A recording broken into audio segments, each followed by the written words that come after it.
fights a year. It's over! There's no way back from this, surely!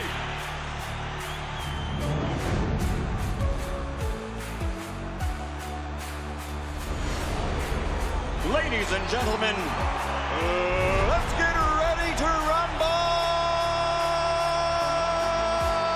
How do you like it? How do you like it?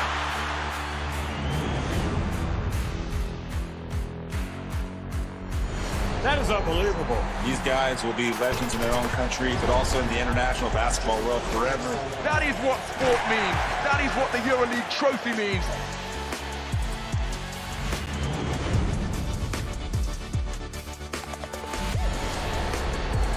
Are you not entertained? I'm not supposed to be cheering, but this is X Series. I can do whatever I want.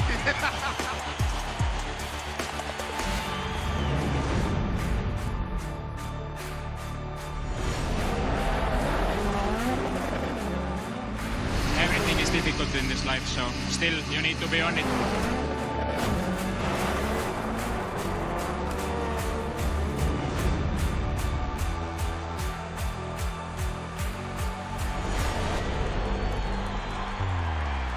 It all comes down to tonight. Don't miss the biggest night in MMA. PFL is more than a fight.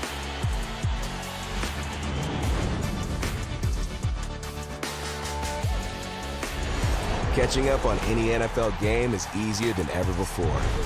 Looking to the end zone for the win! Oh my gosh, one of the great games you'll ever see.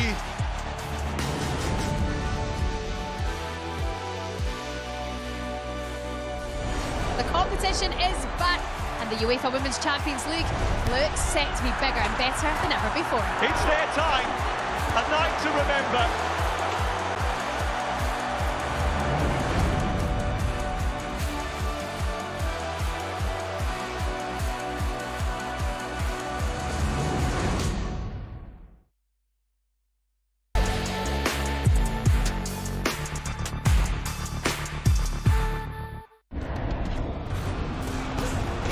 Fight Night on DAZN, brought to you by that prize guy.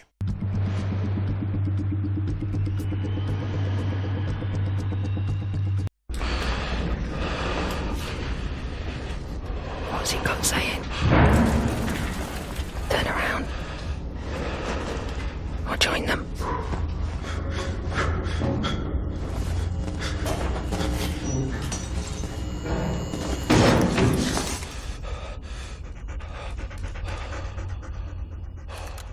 One time, stray dog. You've got the instinct. Now, get the training.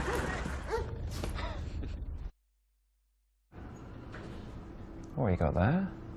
£4 lunch from Domino's. £4? Shut up. Yeah. High four, babes. High four. High four. High four. High four. High four. High four. New cheeky little pizzas from Domino's. Lunch for just £4.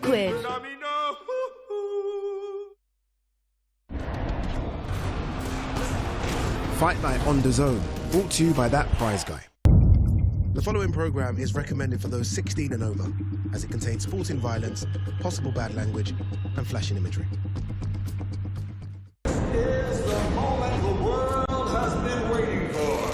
The judges are ready, the fighters are ready, the boxing world is ready. The fight starts now! Let's go. How do you like it? On the show. So aggressive, so focused. It all comes down to this. Conor knockdown. Still the undisputed champion of the world. Grand Arrivals, live on DAZN.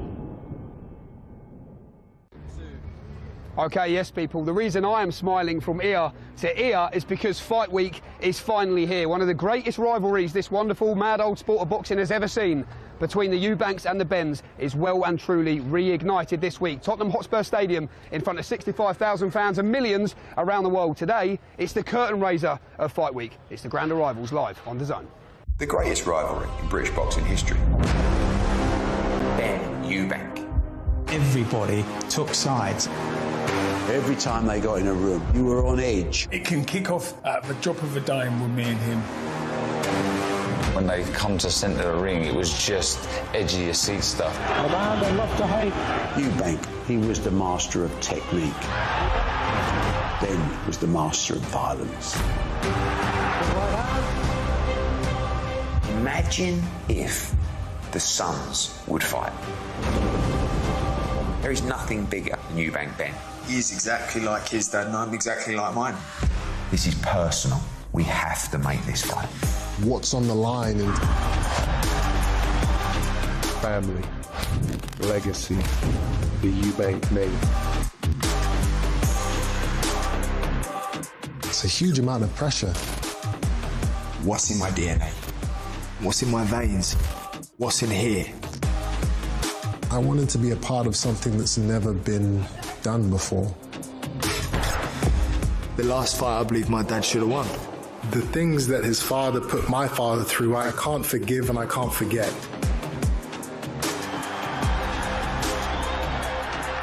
The ferocity, so reminiscent of his father. I'm an emotional fighter. Fight with my heart on my sleeve, and it's just the way I am. In my mind, it's impossible for you to win. I know how to hurt people. I can't lose. I refuse to lose. It's a public execution.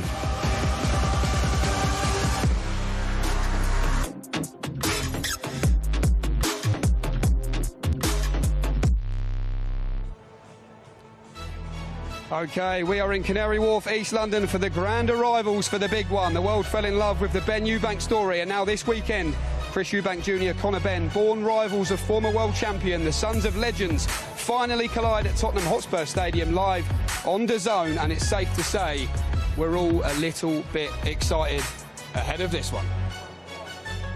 Jamie Ward here alongside me for the curtain raiser, as I said there in the intro of a tremendous fight week. Alongside me, a tremendous lineup for the grand arrivals who deserve their own introduction.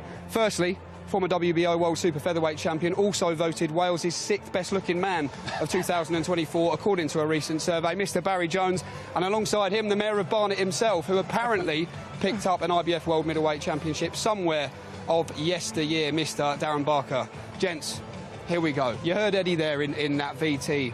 This was always just a bit of a fantasy fight, wasn't it, really? When you look at where they were going to be at with their careers, you look at the differences in weight class. October 2022, can't believe it, we get the fight. Everything that happens, 2 and a bit years later, here we are. So I'm just going to come to you straight away, Barry, firstly to yourself.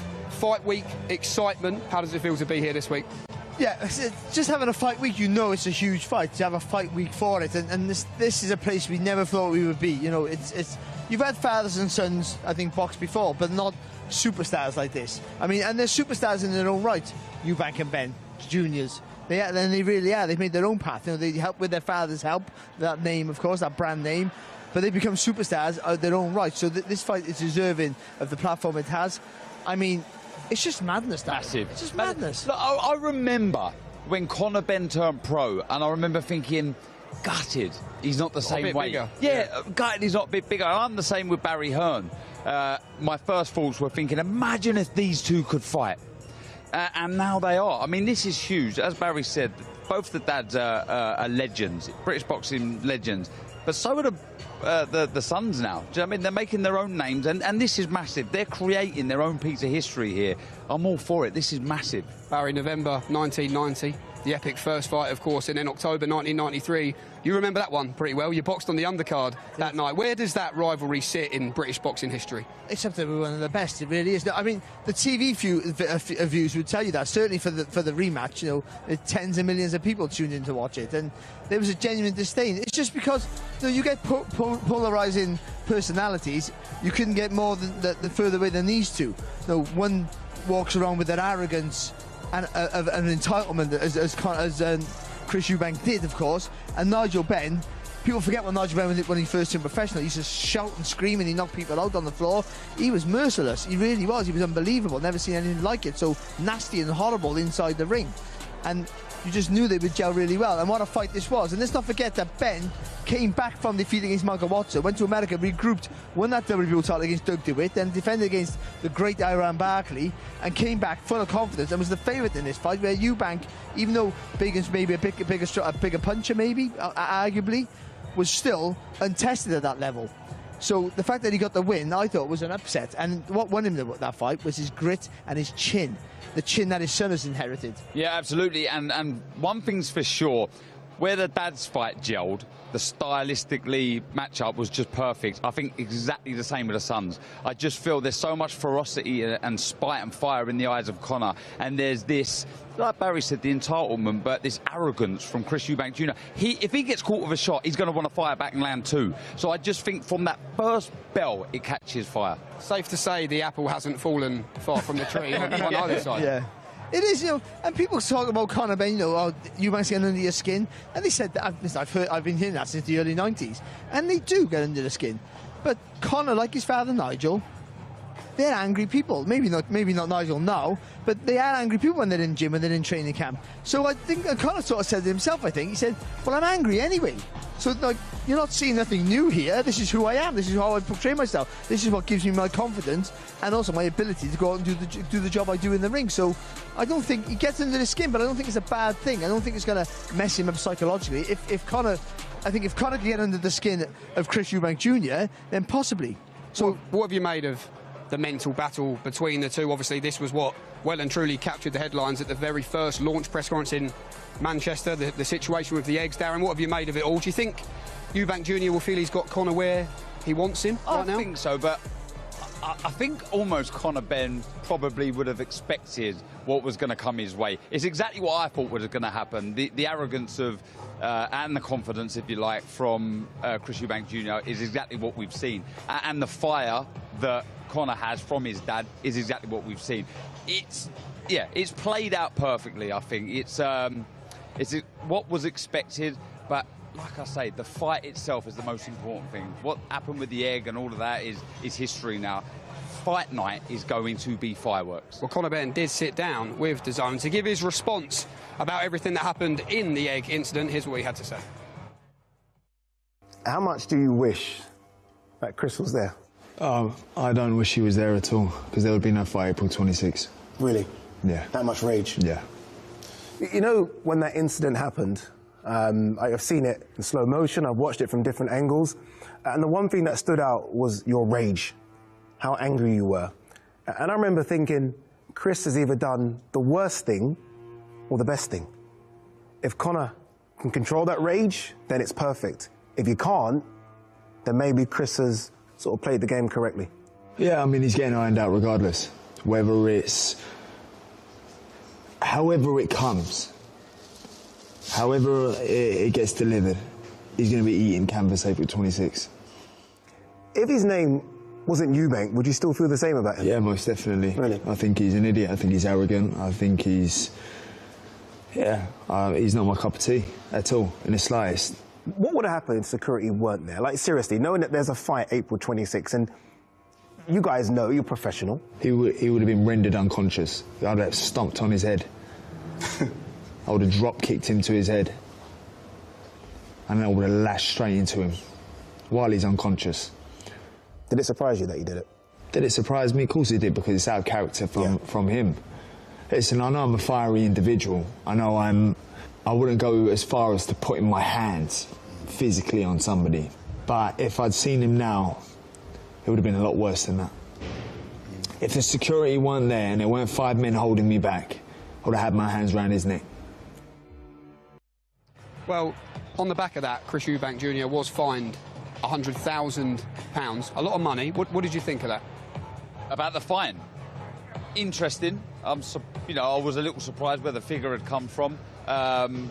Do I think smashing a head over Conor Benn's head was necessary? Probably not, but it has elevated an already massive fight to a gigantic fight. Barry?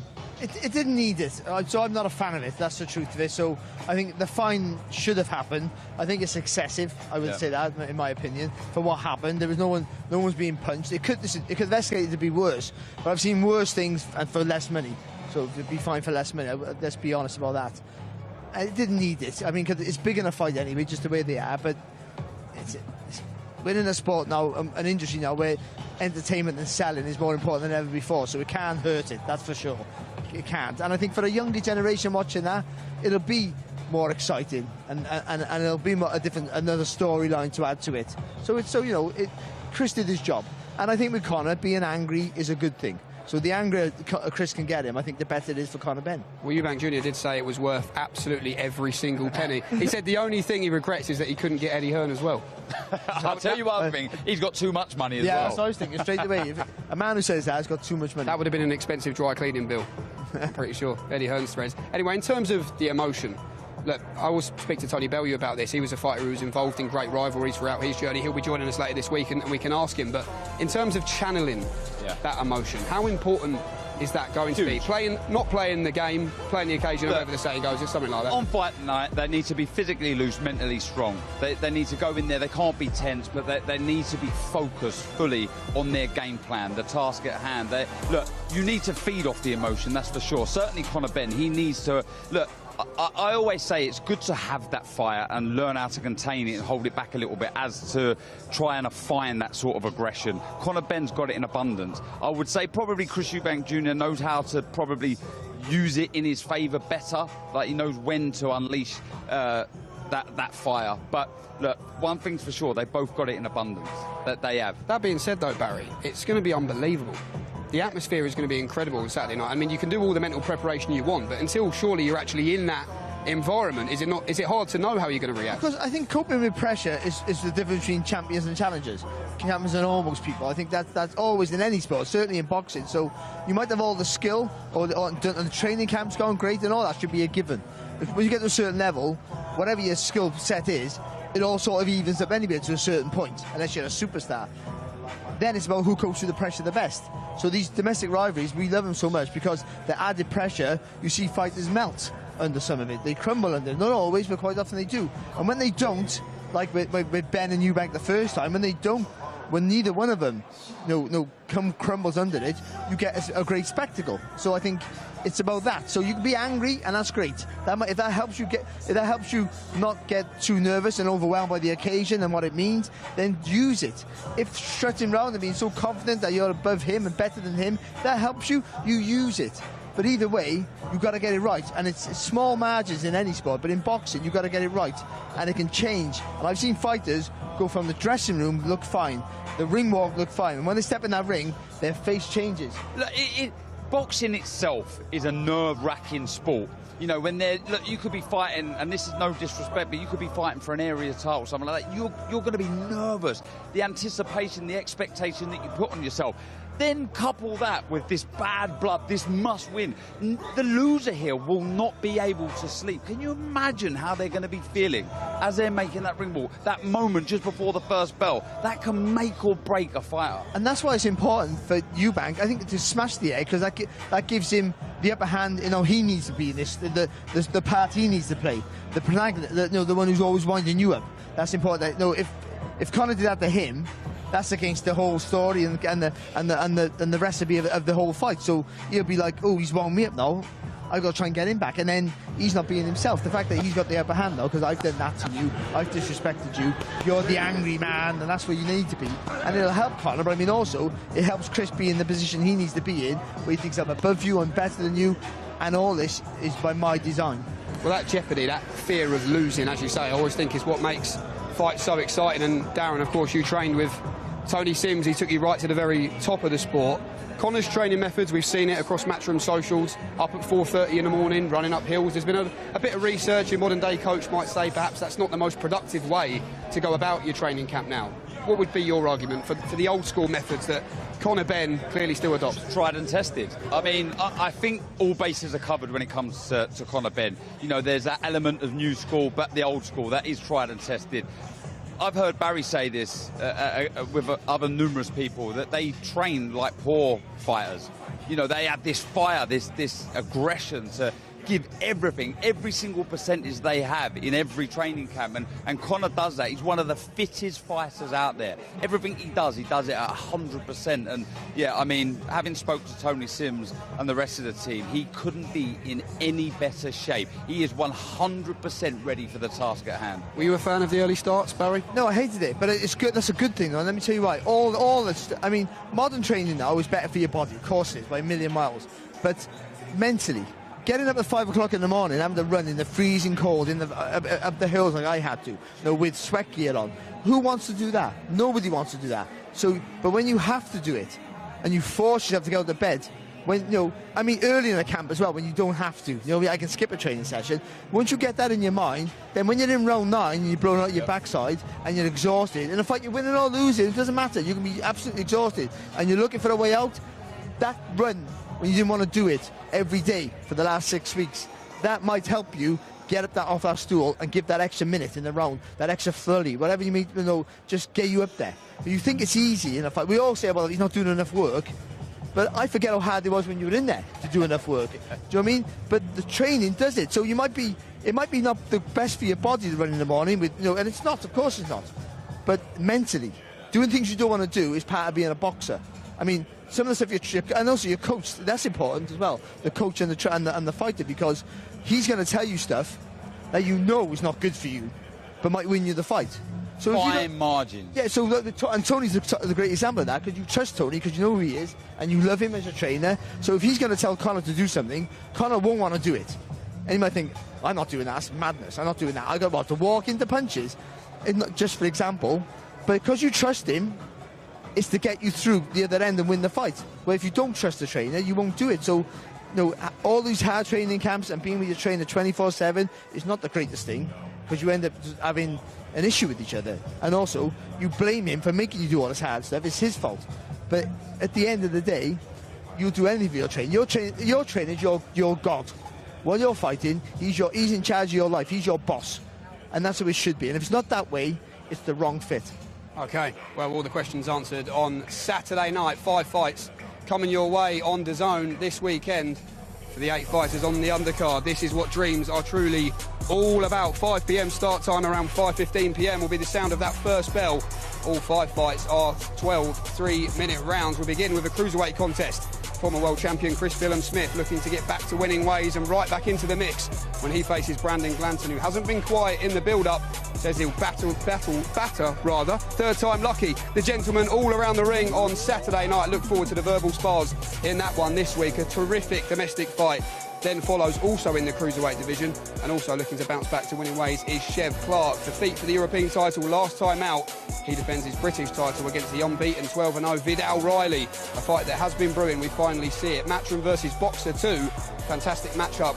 That one, a good fight in the middleweight division as well, as former world champion Liam Smith is back after 19 months out, which was, of course, in that defeat to Chris Eubank Jr. in Manchester. He meets 19-0 rising star Aaron McKenna, who believes he'll steal the show this weekend. There's a trilogy as well. It's one apiece, isn't it, between Anthony Yard and Lyndon Arthur. The winner of this will be targeting the big names in a red-hot light heavyweight division. Absolutely no doubt about that one. Before, of course, the main event. Need we say any more? Chris Eubank Jr., Conor Benn, all the questions answered. And as I keep saying, gents, we are the lucky ones who simply get to sit back and enjoy it and watch it all unfold. And the good news for all you wonderful lot watching at home on DAZN is it's not just the boxing you can look forward to this year. Greatness comes to DAZN this summer. The world's best players will be summoned together to decide the greatest club on earth. Vinicius, great chance to score. Goats will battle Wonder Kids. Fire will meet ice. From Boca to Bayern, PSG to Palmeiras, 32 clubs from across the globe will compete to be crowned Rodrigo, what a strike that was! world champion. And this summer, Haaland won't be watching from home, but you can, on DAZN. In every country in the world. FIFA Club World Cup. Watch on DAZN from the 14th of June. Yes, DAZN is the official global broadcaster for the 2025 FIFA Club World Cup, which will feature 32 of the world's best from Europe, Asia, the Americas, Africa, Oceania will all compete for the coveted Club World Champion title. Watch all 63 games live on DAZN. That begins on June the 14th.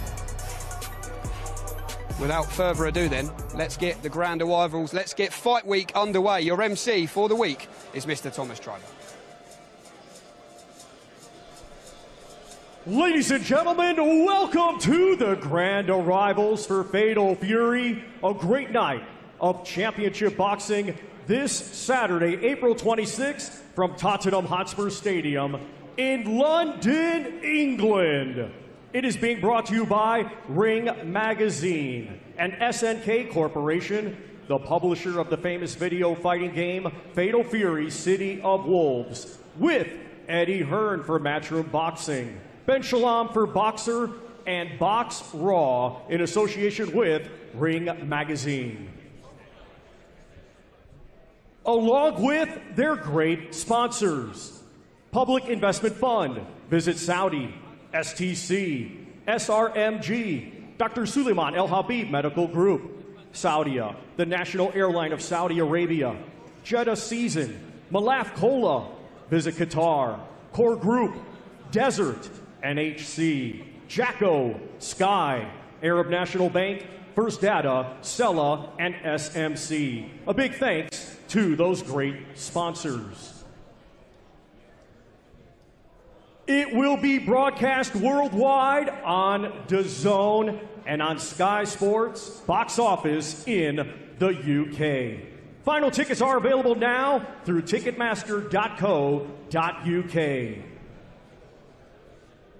Let's now get the grand arrivals started.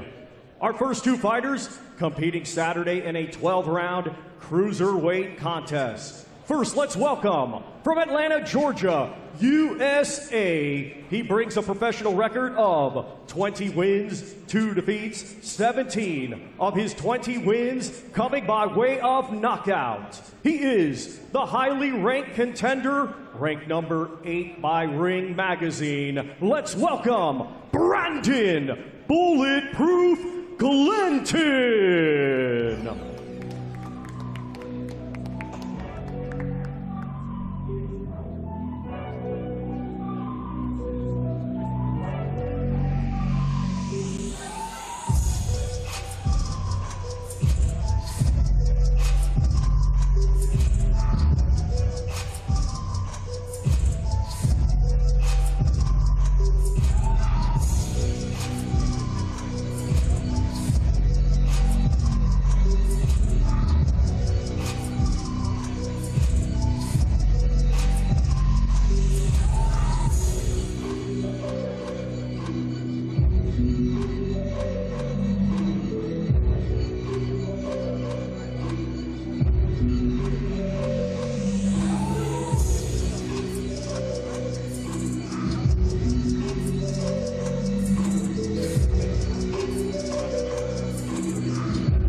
How you doing? Hey, thanks for being here with us, Brandon. Look, this is going to be the biggest fight of your career, obviously. You're facing a former champion in Chris Billam-Smith. What can we expect to see from you on Saturday night? Fireworks, don't blink. Same as the last 20 wins. Thank you. Absolutely.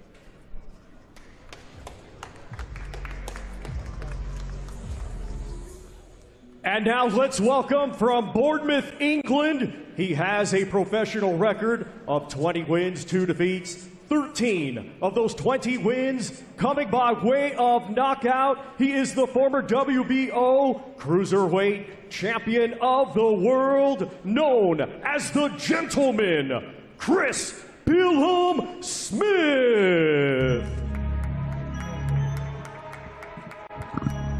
Well, here is Chris Billam-Smith, boxed in stadiums before, his beloved Bournemouth FC, of course, where he had his fairy tale night to win the World Championship against Laurent Sokoli in May 2023.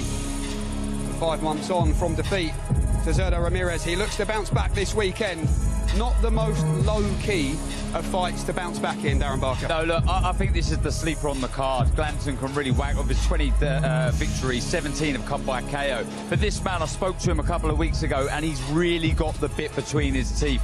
He wants redemption. He wants to be a world champion again. Lots and lots of ambition still remaining. Chris, you're obviously coming off that tough loss to Zurdo Ramirez in a title unification again in November, and now you're fighting Brandon Glanton. How excited are you to shake off that loss? Yeah, I'm excited to be back here on a big event, and it's a chance for me to right some wrongs from the last fight. Thanks and best of luck on Saturday. Thank you.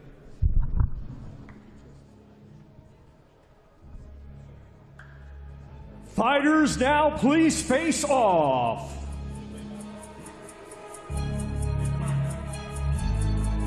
"12 rounds scheduled in the cruiserweight division. Brandon Bulletproof Glanton versus the gentleman, Chris Wilhelm Smith.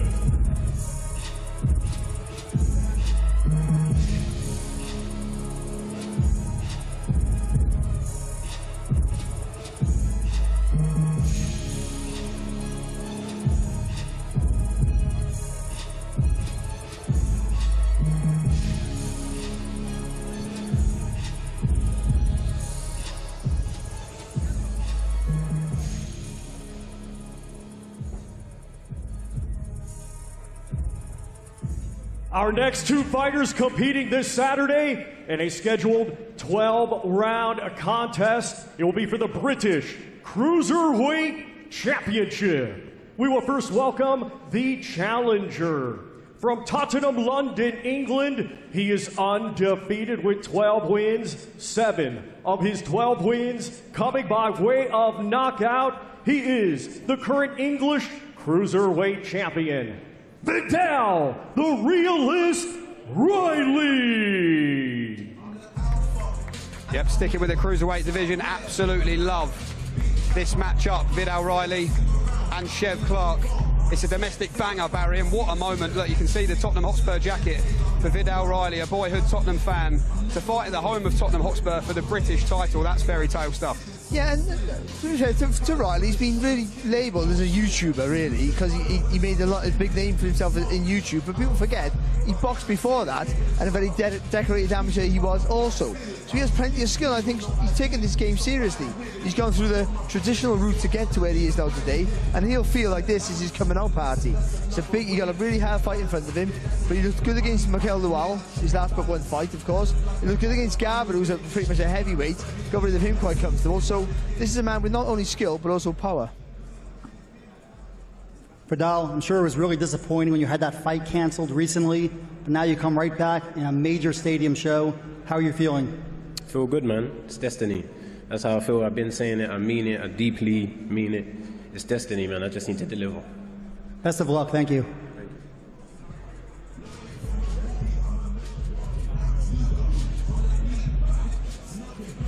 And now let's welcome the defending champion from Gravesend, Kent, England.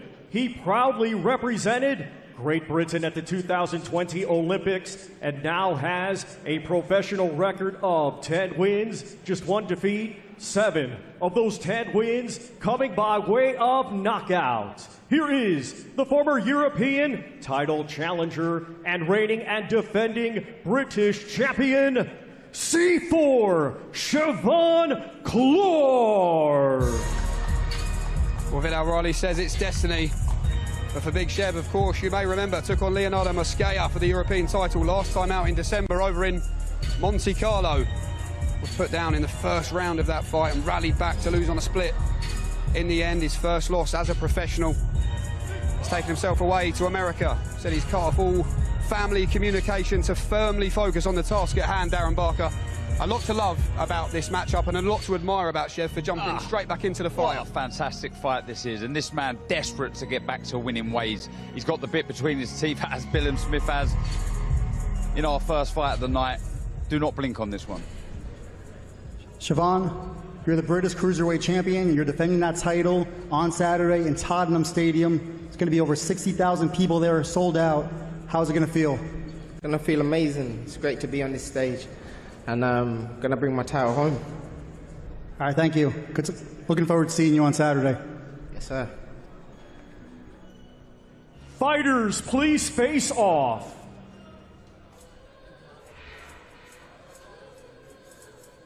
Round schedule for the British Cruiserweight Championship. The challenger, the Dow the Realist Riley, versus the defending champion, C4 Siobhan Clark.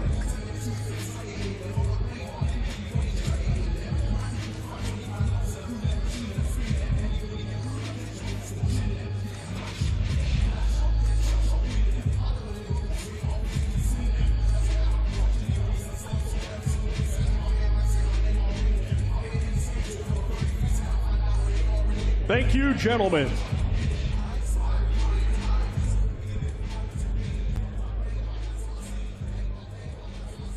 Our next two fighters competing this Saturday for the vacant WBA International Middleweight Championship. Let's first welcome from Monaghan, Ireland, undefeated with 19 wins, 10 of his 19 wins coming by way of knockout.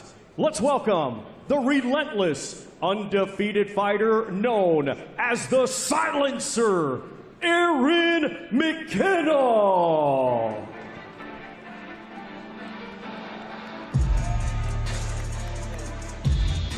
Well, here is Aaron McKenna, 19-0. They call him the Silencer, and he says he will silence any doubters of people saying this is a step too far on Saturday night against former world champion Liam Smith. Darren Barker, you commentated on Aaron's fight over in Japan. What makes this a tough fight for Beefy this weekend? Because he's a well-rounded fighter. He's got a bit of everything about him. He's very technically sound, got very good amateur pedigree. He's aggressive, naturally punches harder than I think his record suggests. A very, very good fighter. Aaron, you're fighting a former champion in Liam Smith on Saturday, by far the most experienced fighter of your career. How do you feel prepared for that? Yeah, well, I've been waiting for a moment like this for a good while now. I've been calling for big fights this last 2 or 3 years, and it's a fight I'm really excited for, and I'm looking forward to it. It's just incredible to be part of the first ever Ring Magazine card, and big thanks to His Excellency for giving me this opportunity. Yeah, look, obviously a big win here I think is going to put you right in contention for a title shot. What kind of statement are you looking to make? Yeah, well, I know there's going to be a lot of eyes on me, and this card's getting a lot of attention. So I plan to make the most of it and make a statement win come Saturday night.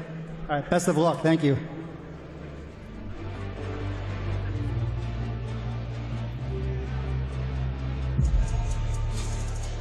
And now let's welcome from Liverpool, England. He has a professional record consisting of 33 wins, 4 defeats, 1 draw, 20 of his 33 wins coming by way of knockout. He is the former WBO super welterweight champion of the world, Liam Beefy Smith. And here comes Liam Smith, says he's still full of ambition, turns 37 this year. Been out the ring for quite a while. The last time we saw him, of course, was against Chris Eubank Jr. in their rematch, a fight he came up short in. Good to see him back, Barry, and we'll find out exactly where Liam Smith is right now on Saturday night. It'll be good to see him back if he's injury-free. If he's injury-free, he's a real problem. He really is. I think people have, and the McKenna certainly are banking on Liam being past his sell-by date, and I'm not quite sure if that's true. Again, if he's injury-free, he's having his 20th, 12th round fight here on Saturday. Liam, you're obviously no stranger to these big stadium shows. You fought Canelo Alvarez. You've been in a million major fights. What kind of experience and how is that going to help you in this win? Yeah, I've had experience on all the big stages, but it's all irrelevant come Saturday night. Obviously, Aaron McKenna's coming to try and finish my career, and it's not that time just yet. And look, it's a long layoff for you. It's been a while, well over a year now. Do you think it's going to take a few rounds to shake off the rust? No, obviously sparring, I'm a little bit more experienced than that. I don't think that'll be a big part. I've done enough rounds in the gym. I've had enough fights over the years that I can't really blame inexperience, ring rust. So I'm looking forward to Saturday, looking forward to being back. It's been a long time out, and I'll be back with a bang. Thank you. Fighters, please face off. These two competing Saturday for the vacant WBA International Middleweight Championship. The Silencer, Aaron McKenna versus Liam Beefy Smith.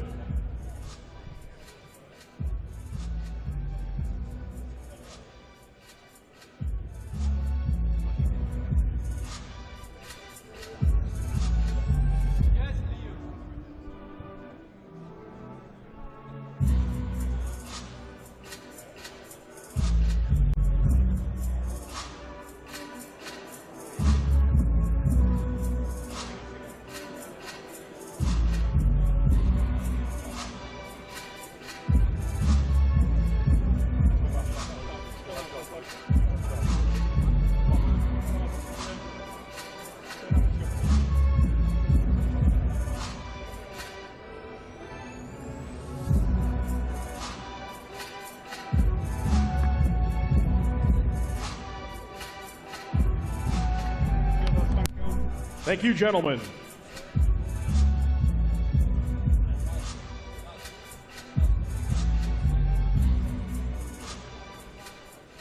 Our next two fighters competing Saturday in a trilogy rematch scheduled for 12 rounds. It will be for the vacant WBA Intercontinental Light Heavyweight Championship.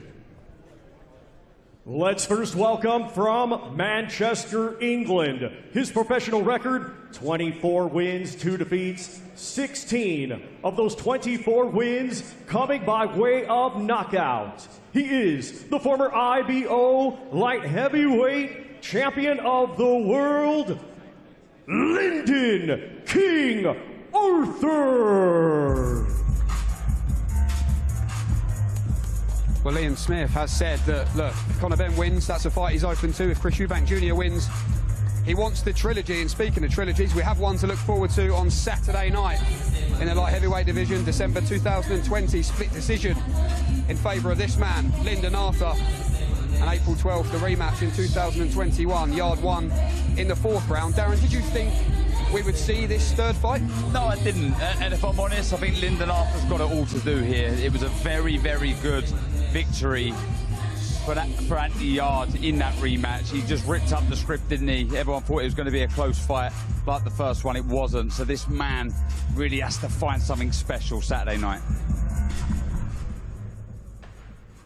Lyndon, this is going to be your 3rd fight with Anthony Yarde. You won the first fight by decision. The last fight didn't go your way. And in that first fight, you really had a great job with your jab. How do you get back to that? I said, we get it cracking on Saturday, and we'll see. Everybody should tune in. I'm excited.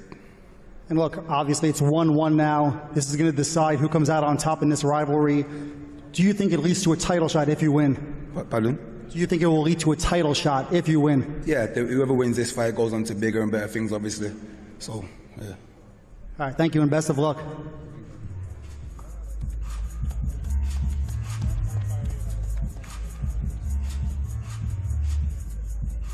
And now let's welcome from Ilford, London, England. He has a professional record of 26 wins, 3 defeats, 24 of his 26 wins coming by way of knockout. He is the former 2-time world title challenger, Anthony, the Beast from the East, Yarde.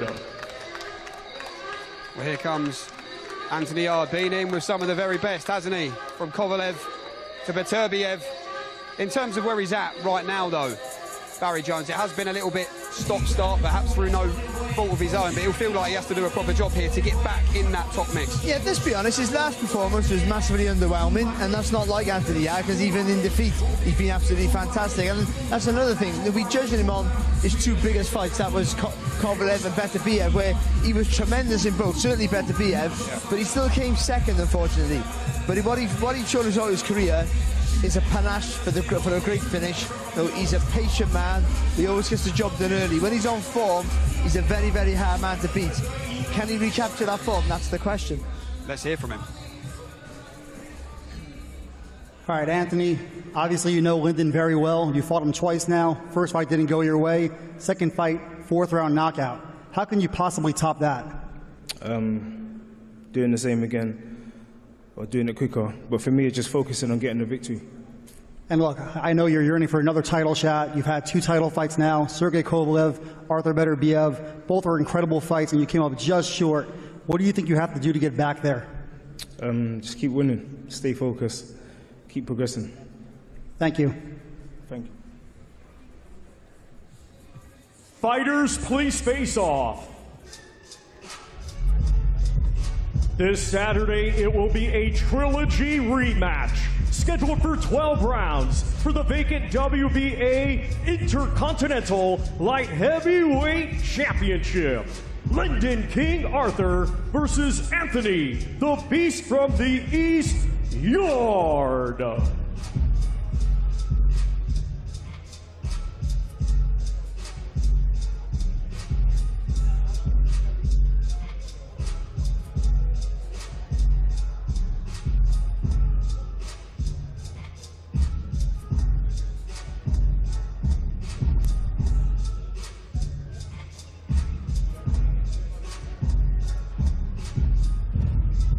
We are still waiting, gents, for the main event to arrive. So in the meantime, listen, this is a main event with a hell of a lot of story attached to it, family ties as well. Let's hear a little bit more about Chris Eubank, Jr. and Senior, and their relationship. Nigel will be supportive, Nigel will be with Conor throughout the whole build-up, but he's not in Tony Sims's ear saying, right, Conor needs to be doing this. Whereas I think Chris Eubank Senior wishes he was that little bit more present within Chris Eubank Jr.'s career. Chris Eubank Jr. is now his own man. I was fortunate enough to cover a few of Chris's early fights, and I would be at press conferences, and his dad would take over the press conference. He would sometimes stand in the middle of the ring and not say nothing at Chris Jr., just look in between rounds and pose. I was commenting on most of his early fights, and it would just be bizarre. And it was almost a show for him to kind of give Chris advice. And I'm like, dude, he has a trainer, let his trainer do his training. Chris started to speak, and in doing so, the limelight was pulled away from Senior. Senior loves the limelight. Since he wrote me that letter that said, I'm now the boss, I saw a clip of him saying, my dad's gone missing. Well, I went missing when you said, I'm the boss. Even in the biggest fight of my career, we're still talking about my old man. That shadow is gargantuan, but I didn't see it as a bad thing. I learned a lot from being in that shadow. I learned a lot from trying to eventually get out of the shadow. I think it's been a blessing. I wouldn't change it. Chris Senior didn't really want Chris Jr. to have this fight. Many reasons why. The weight cut, he didn't want all the stipulations behind the scenes, he didn't want. I heard all these comments on the first fight. He is a father that cares about his son. For me, the first fight wasn't safe. This fight wouldn't be happening if it wasn't for what he did all those years ago. So of course, regardless of the fact that we've been estranged for a number of years now, I would want him there, involved in this massive event. Of course, I will accept anything he asks me, but you have to have the humility to ask.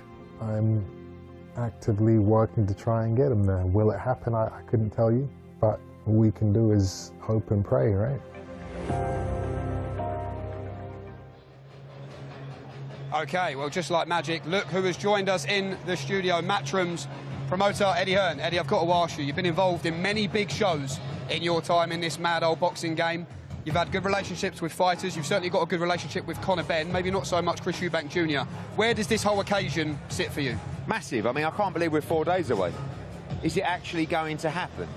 I mean, I don't want to... Don't say that again. You've done that before. Listen, I just, you know, in a minute, those two are going to be walking down there. Camp couldn't have gone any better for Conor Benn. You know, I'm sure Chris Eubank Jr. has worked hard, you know, and they've all got it all to do on Saturday night. I think there's going to be a huge amount of pressure. Both guys have been involved in big nights before, but nothing like this. Probably the experience side will benefit Chris Eubank. I think he's been around for a long time. I think he's been part of a lot of fights. For Conor, it's probably about keeping a lid on emotions this week.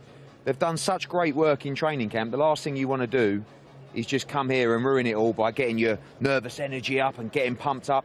I think you'll see a fairly low-key Tuesday, Wednesday, Thursday. I think the weigh-in will erupt on Friday. But, you know, if I'm in Conor Benn's training team right now, I'm just saying, nice and calm. You've done the hard work. Let's wait till Saturday. Is that a case of not giving too much energy up in fight week, Darren and Barry, I guess, from what Eddie was just saying there? Yeah, I guess so. Look, you want to save it. All the talking's done now, really and truly. You know, this fight is huge regardless of what's happened in the past. It's all about Saturday night now. So I'm with Eddie. I don't think there's going to be any fireworks as such, perhaps at the weigh-in. But, Ed, I want to quickly talk about this weight. Everyone talking about the weight of Chris Eubank Jr. Do you honestly do you think there's an issue here? People talking about it a bit too much? Chris Eubank's weight? Yeah. I think there's more of an issue for Conor Benn. Yeah, I was going to say, because this... actually the only person that's talked about the risks in the fight in terms of the risk to Conor Benn of moving up is Chris Eubank Sr. I mean, he's the one that's saying it's too dangerous for Conor Benn. Everyone's talking about the danger of Chris Eubank making the same weight that he's made his last 5 fights. Yes, there is a rehydration clause. Every time I've been around him, that hasn't been a problem in terms of those numbers. He'll certainly have to watch himself, but it's not like he's going to have to be not hydrating, not eating. My concern is for the safety of my fighter, Conor Benn. He's the one jumping up, fighting the much bigger man. I expect Conor Benn to come in around 157, 158 pounds. I think he'll come into the ring about 165 pounds. And I think Chris Eubank Jr. will come into the ring about 175 pounds. I think he'll be giving away about 10 pounds in the ring. I don't think it will matter. No. The way that he's been performing in training camp, the way that he's been sparring, the size of the opposition he's been sparring against, he's ready for those guys. And let's not forget, his last 2 fights have been at 154, you know, when he's had those interim fights. So, listen, there's no doubt he's at a disadvantage in terms of the size. I honestly don't think it's going to matter. No. But he's been able to train in a healthier position for himself than ever before. Yeah. So I think we're going to see a stronger Benn, if anything, to be fair. I mean, it's the getting the mix right between being able to fuel yourself and train at 110% every session, but still be strong at that weight in terms of your opponent. Do you know what I mean? So for Eubank, there's no doubt 160 is a struggle for him. It has been the last 5 fights. But it's the output that you can put into that training camp in the closing weeks, in the weeks that really matter. And I think for Conor Benn, it's been, I mean, you've seen it across social media, it's been literally wake up, fuel, 110%, go to bed, wake up, fuel again, go again, dinner at night, fuel, wake up feeling $1 million. But it's at the same time, you don't want to be eating yourself into the weight, you don't want to be walking around, you don't want to be slow, you don't want to be lethargic, you don't want to be heavy. You want to be razor sharp. Yeah, and that's why I don't think he's going to be trying to necessarily eat himself up to, you know, he'll be overweight now. Yeah. He'll be over 160 pound now, in my opinion. It'll be very close. But Eubank at this stage is probably, what, 170? 172, bringing himself down to championship weight. So, you know, this week will be much tougher for Chris Eubank. No doubt about that, because this fighter in Conor Benn is a guy that won't have to probably make weight. But at the same time, it's the numbers that you enter the ring at as well that will have a difference. But, you know, some of the best fighters I've worked with have only been 3, 4, 5 pound over championship weight when they go into the ring. And I mean, Carl Froch was probably the best example of that was just so strong. I mean, literally would wake up in the morning, go for a wander, get on the scales, done, small rehydrate, 4 or 5 pound, but go into the ring, you know, without putting your body through that 24 hours or 48 hours of stress to try and get yourself back to ready to go. Eddie, have you got a little... I mean, I've not seen you so quiet at 2 press conferences that we've seen for these 2 launch ones, obviously in Manchester and then in London. Chris I'm not allowed to speak. Well, yeah, have you got a game plan? No, my game plan is I don't want to upset Chris Eubank Jr. I don't want any unfair advantage for Conor Benn. Clearly, most of Chris Eubank's focus going into this fight has been on me rather than Conor Benn. So I'm going to stay out of it because I don't want to get into his mind and start giving Conor Benn any additional advantage. We don't need any advantage. So I've got a few ideas that I think will help, but you won't hear a lot from me this week. I'll try and stay out of Chris Eubank Jr.'s way because I don't want to get in his head. Let him focus on the fight. He really needs to. He did say the only regret he had is that he didn't hit you with an egg as well. Yeah. Well, a lot of people would have loved that. Trust me when I say it was double on sight if that would have happened. Would you have got involved, would you? Thank God for the security, eh? Blimey, thank God that didn't happen. See me get angry. Woo! Ed, wow. Look, there's 2 narratives I've seen here, or 2 storylines that seem to be making waves. It's Benn early, Eubank late. Yeah. But you disagree with that, don't you? Or vice versa. I've heard you fancy Benn on points. Is that right? No. Oh, well. It's the one method of victory I can't see happen. Right, okay. I mean, the one thing I'll say is that Conor Benn's conditioning is second to none. So there is a lot of narrative, like you said, around Benn early, but Eubank doesn't really look great over 12 rounds. It's not like, I mean, you know, I think he's got a decent engine. How would he make the weight? How would the hydration affect him? The reason I think people are choosing Conor early is because of the sharpness of the way he starts a fight and the way he punches, but also probably because of the Liam Smith defeat as well to Chris Eubank. I mean, I believe, I was so shocked by the Liam Smith knockout because Chris Eubank Jr. has always had an unbelievable chin. And he ain't got an unbelievable chin anymore. That's fact. You don't get knocked out like he did against Liam Smith without having that wear and tear on the chin, because in the early days, his chin was incredible, like his old man's. And I just don't think he can hold a shot like he used to. And I think Conor Benn's shots are going to have more effect early in the fight. Catch him cold. And honestly, Tony Sims, like you said, Tony Sims doesn't make predictions like that. When have you ever heard Tony Sims say, this fight is not going 6 rounds? I mean, Nigel says it's not going 4 rounds, but he's also his dad, right? But I can't see this fight going more than 6 rounds, honestly. Like, you know how Conor Benn fights. He's not going to come out and start, you know, running around the ring and boxing and moving. He's going to come out and set about him. Do you think, on the flip side, Eubank will try and navigate and stay out of trouble those early rounds? He might choose to come and have a fight with him. You know, he might choose that he likes his chances in a shootout. I mean, you know, Eubank's not a massive puncher at middleweight, but he can punch, you know, and obviously he's a middleweight. So and he doesn't have the footwork to dance around. Eubank has to take the centre of the ring. I'm not saying he has to push Conor back, but he can put himself on the ropes. It's just impossible. Well, he has to you can't see Eubank going for a wonder. No, but at the he's same going to time, have to. I agree with you. He's know, going to have to hold the centre of the ring. Conor early is very difficult. You know, the twitches, the movements, the feints.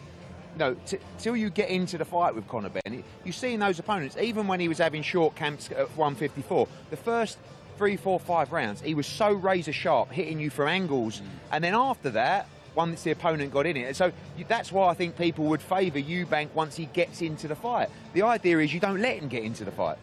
But it'll be fascinating if Eubank comes out, takes the middle of the ring and sticks it on Conor in the early. I mean, but I think Eubank will think the same. I can't let Conor Benn get a really fast start, so I got to start pumping that jab on. And he'll be expected to push him back. But the thing is for all the bravado of Chris Eubank Jr., do you he's not stupid, right? He's actually do you think he really? I'm sure he thinks he's going to win, but do you think he's confident in what he's got and what he's bringing to the table these days? I don't. I think he knows he's not the fighter. Yeah, but the thing is, Barry, back in the day, right, he was quite deluded and arrogant with it, and he was tough enough and robust enough, and probably naive enough about the game that he just thought he could walk through people and he was invincible. Yeah. I don't think now.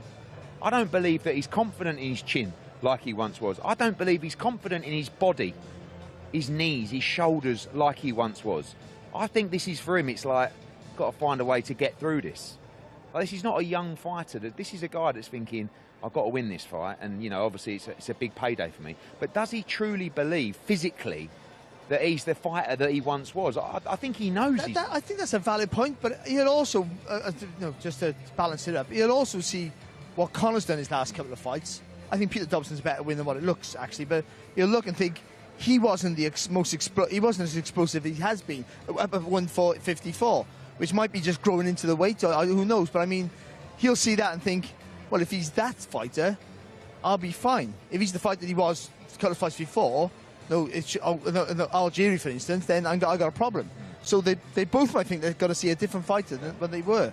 I think one thing's for sure, Conor Benn is going to land on Chris Eubank Jr. early in this fight. Yeah. No, he's very accurate early. 100%. Very accurate, very spiteful early. A lot of it's going to come down to what kind of effect he can have with those shots. I mean, if Eubank takes the shots well, it's going to be a long night for Conor Benn. But as we saw in the Liam Smith fight, I think those early shots, you know, those ones where, you know, he's just twitching, fainting, jabs to start, boom, like the Algeria knockout. That's the one that I can see having the big effect on Chris Eubank Jr. If he does that, Eddie, and he wins in the way you think he's going to, in front of the world, in front of 65,000 at Tottenham Hotspur, what does that do for his profile and star power? Becomes the biggest star in British boxing. I mean, the fact is this fight's like nothing anyone's seen before for British boxing since Froch Groves, outside of AJ and the heavyweight division, right? This is a complete freak fight, and I don't like the narrative of, oh, it's a circus, you know, just because everyone knew their dads. These are two world-class fighters in their respective divisions. This is a great fight. No one can sit here now, categorically, and tell you what is going to happen. But the winner, look, Chris Eubank's Chris Eubank Jr. He's 36, is he?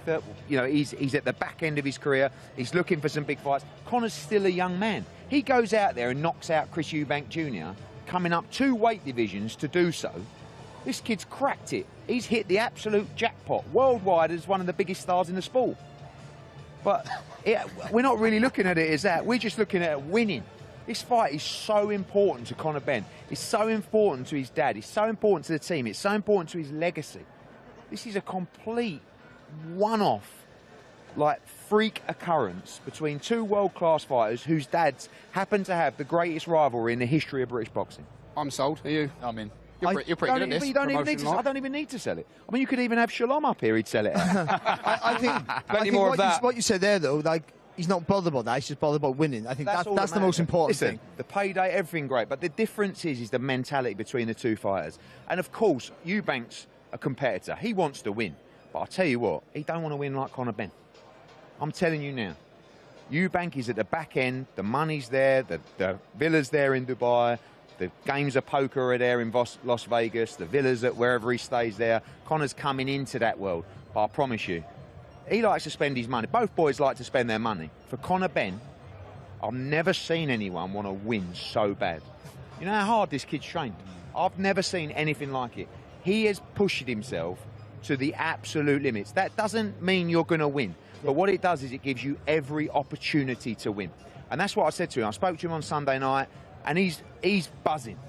I think he's a bit nervous. I think he's thinking, Jesus, this is upon us. And I said to him, mate, you can look yourself in the mirror and you can make that ring walk knowing you could not have done any more. Now you've got to go out there and you've got to execute the game plan. That's it. Enjoy yourself. But you've done the work, you know, and I tell you, the other geezer ain't done the work. He never does the work. His dad never did the work. Never. In his whole career. He never really did the work. He relied on true grit, toughness, and some ability and a great chin. As you get older, the true grit, the toughness starts to deceive you, and the chin also starts to deceive you. And that's where Chris Eubank Jr. is at. It's still a 50-50 fight. But I'm just going to keep talking myself into it being a 90-10 all week. OK, well, in terms of the work behind the scenes, let's have a little look into the training camp of Mr. Conor Benn.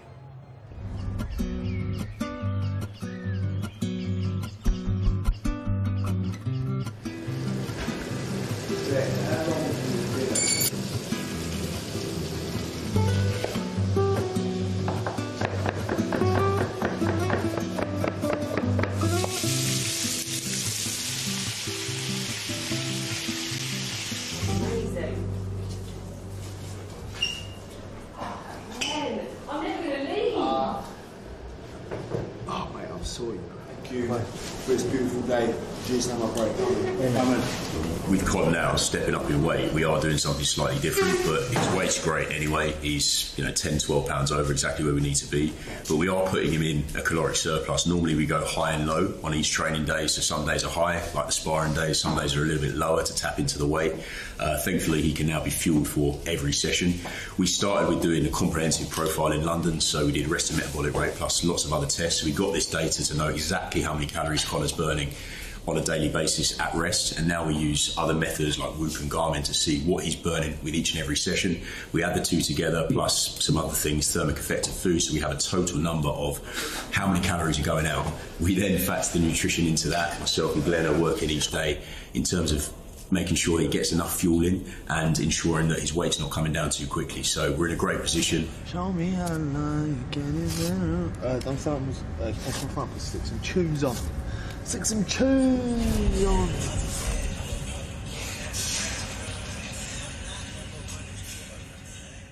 There's one thing getting the bag, there's one thing getting the pads, and then there's sparring. You know, to be able to implement the shots that we're working on in sparring, yeah, it's very rewarding. So yeah, always love sparring, love taking out aggression, love beating people up, love working on things, I love a lot about sparring, to be honest. It's probably one of my favourite things to do outside of fighting.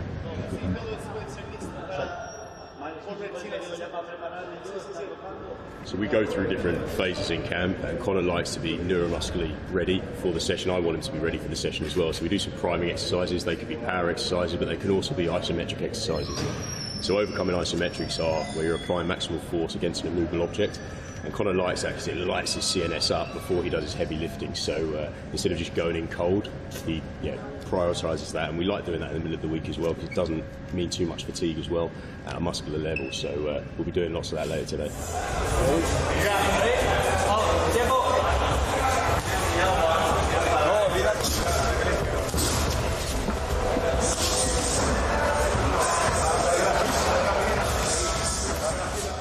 Well, of course, so much to look forward to with regards to the main event, but also 4 cracking fights to look forward to on the undercard. And one man who has joined us in the studio is in a big fight on Saturday night. First of all, Liam Smith, great to see you back. You just said, don't remind me about how long it's been, 19 months since the rematch with Chris Eubank Jr. To be back, obviously you were due to have the fight with Josh Kelly last September at Wembley Stadium, unfortunately forced out through illness. But to be back on this stage, how does it feel?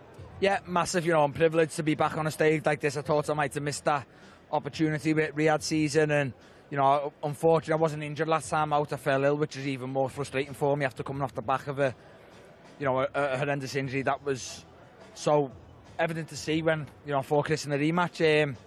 I feel I'm in a good place now. I'm privileged to be on a card this big and this spoke about, and selfishly I don't give a shit really about the main event. I need to just win, announce I'm back, and then I'll speak to you about the main event and call the winner out or whatever it may be. And in terms of this fight, I saw an interview you did recently and he said, look, whoever they offered me, I would have said yes. Was that the case with Aaron this McKenna? time round it was. This time round it was, anyone with half a name I would have got my teeth into. I've got a point to prove. I was horrendous last time I saw in the ring. It's no good announcing I'm back. It's no good sparring rumours. People saying, oh yeah, he was good in sparring or what have you. You can't announce you're back until you perform under the lights, and that's all this Saturday's about for me. I need to win at any means necessary, but I need to put on a performance too. For the people who've ripped me off after Eubank 2, and I said before, that's still eats away at me every night, and I want to beat Aaron well, and then I'll call whoever I need to call out. What was being said? We saw the face-off there. I'm not sure if we can run it as well, but it looked like it went on for quite a long time. He was just there, and they asked us to leave it. We're 3 days away. It's not even like we've made weight, and it's all aggy. It's like we're at the Grand Arrivals, and I just think, I think that was, he showed a bit of a kink in his armour already. He's young, naive. Is he going to I feel like he was trying to make me swallow it, and I've been through them days. I've done it growing up myself. The last to look away, thinking I'm getting one edge over, and I've had nearly 40 fights. He's not going to intimidate me or make me look away in fear at a Grand Arrivals, head to head. And I kind of said to him, you think you're going to make me look away? And yeah, that just thought it was a little bit naive and a little bit of green of Adam. I guess the talk around the fight, Darren and Barry, will be what version of Liam Smith do we have here? Liam, you turn 37 this year, but I know you still have a lot of ambition. But is that what you think he'll be thinking headed into this fight, that perhaps the best days aren't there? How do you feel within yourself? Yeah, look, I'm not 37 just yet, Jamie, go easy. No, but look, listen, it's so easy to say. I've had the same question since before I boxed Anthony Fowler. I've reached the top, I've still got desire, what have you. And like I said, I beat Fowler, I beat Jesse, I beat Eubank in 1. I was horrendous in Eubank 2 because I left everything in the gym. I had a bad injury. I got forced up on a fight within 7 weeks I was never ever ready for. That's my issue. I wasn't injured in the fight. It was just I left everything in the gym making weight. I thought to myself, if I make weight, I'll flatten Chris again. It didn't go that way, and I've been slaughtered for it.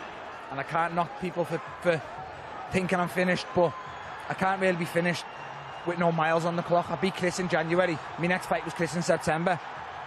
January, people say I'm the best middleweight in the world. September, I'm finished and needed to retire. It doesn't make sense. It doesn't add up with no miles in between. So it's a fickle old game at times. Of course it is, and I get that, and I can understand people, and that's why Saturday's here, and that's why Saturday is down to me to make people realise, no, I'm not done yet.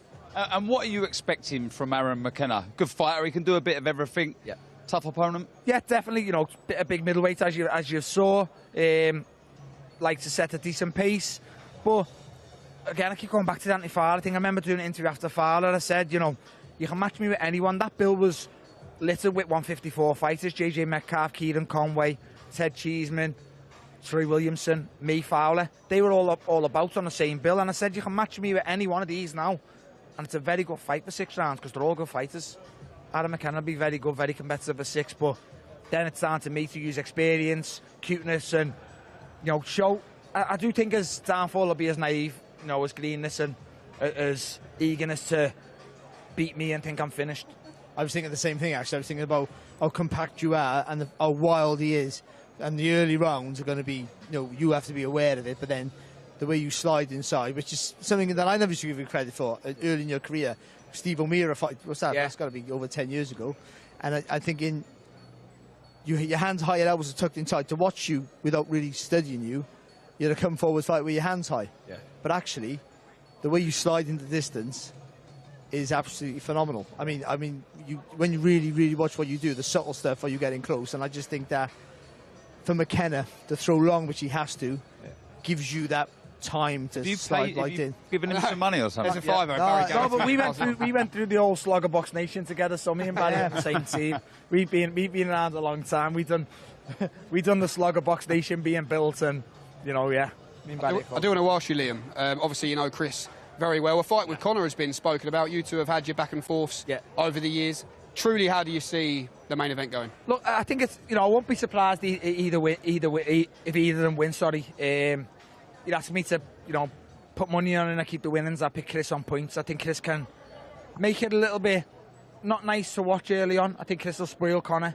Chris won't give Conor a chance early, so I think he'll do a lot of jabbing and holding. And like I said before, I think the size difference in the ring will be, you know, difference with the reach advantage, and I think if Chris is trying to jab and hold Conor, the size will play a big part. And in terms of yourself, you'll be asked this question a lot this week, but the experience you talk about, you feel Aaron McKenna's already a little bit nervous on the big stage. You're no stranger to it. How do you see your fight unfolding on Saturday? Yeah, I think Arden will start very competitive, very eager, very busy.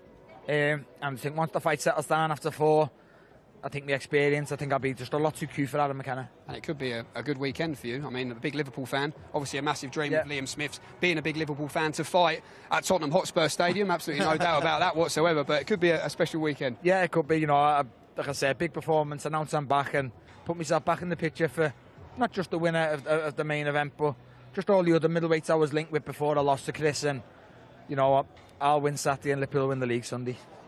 OK. Well, let's remind everyone at home, as if you needed reminding, the storyline attached to this fight. This is born rivals, but it's a path that was paved by their fathers 35 years ago.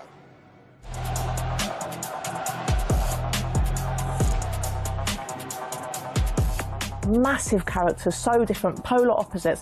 They're the perfect dance partners. You're either Team Chris or you're Team Nigel. There was no in between. Here you had two diametrically opposed individuals. On the one hand, the kid from East London streets, attitude, violent. Nigel Benn would walk into my office and I would never know if he was going to try and hit me or burst into tears and sob like a baby. Completely unpredictable. Nigel Benn was my favourite fighter growing up.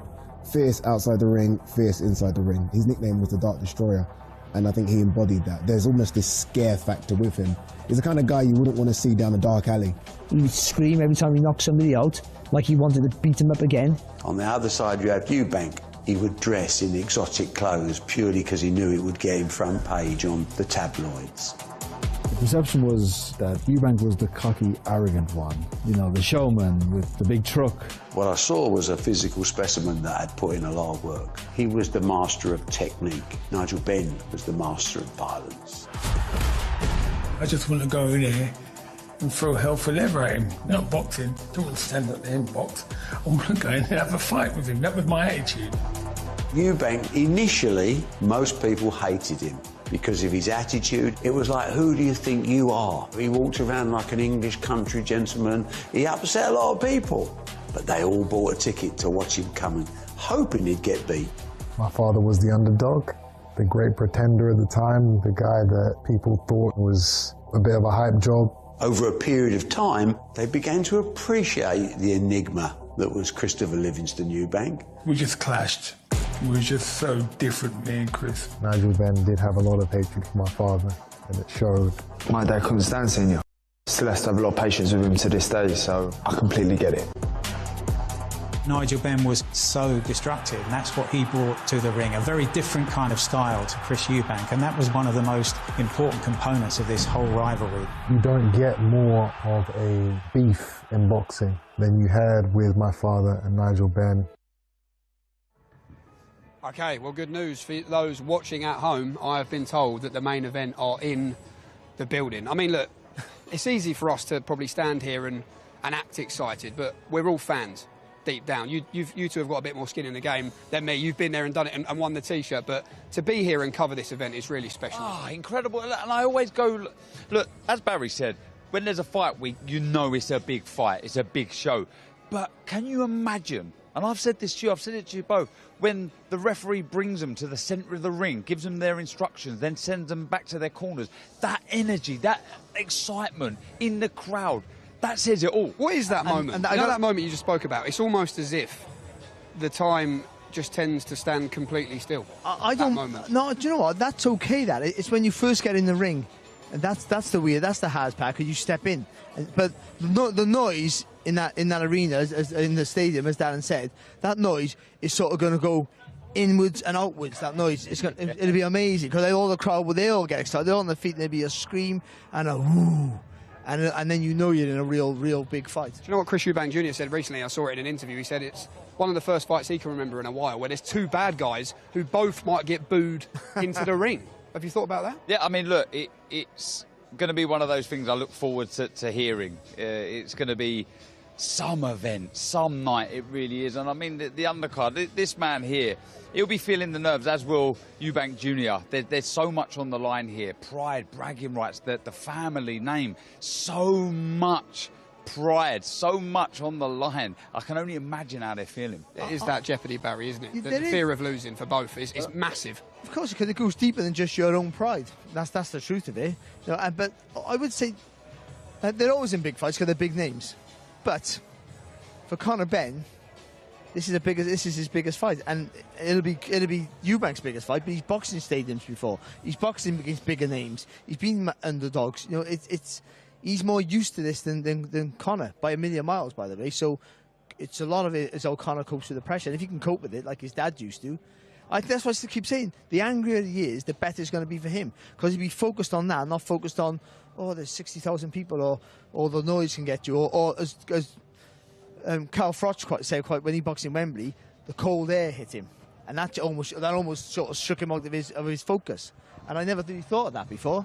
You know, all these little things that you don't really realise out in an outdoor stadium are different effects. Cause the littlest thing can, you know, it's like in a fight, the littlest thing, like you put your right sock on first rather than your left sock, all these stupid things you have, things can sway you. Little tiny things can get you out your rhythm. And maybe that getting out that cold air hitting your chest, you know, little things that you're not used to. And that's why for Conor, more than anyone else, he has to be really focused and just angry. Yeah, I have just been told that Chris Eubank Jr. is upstairs currently being checked pocket-wise for any potential eggs. I'm not sure if my producer's having me on, but I have just been told that. Eddie said he expects this week to be a bit calmer. Do you agree with that? Yeah, I did. I think everything's done now. Everything's been said now. You usually get hot-tempered affairs at the weigh-in because you're one sleep away, but generally I think it will be calm. But as I said, yeah, it's going to be backed up Saturday night. It's going to be incredible. This man here, yeah, talk about experience. I think that Liam Smith rematch holds him in good stead as well, because there was a lot of pressure going into that fight. If he was to lose again against Liam Smith, his career was over, and he passed that test. So he'll take confidence away from that. Man of many coats, isn't he, Chris Eubank Jr.? And he has a big collar. Notice that? But how do you think he'll be feeling? Darren's talking about the nerves that no doubt Conor will be feeling. What about Chris in this situation? Of course he's going to have nerves. I mean, but nerves are good. You need them to give you the edge. I think, you know, Eddie Hearn's here about weight as well. That helps. So being tight on the weight makes you a little bit edgy, and you need that little bit of thing. So nerves can help you, but they can also consume you.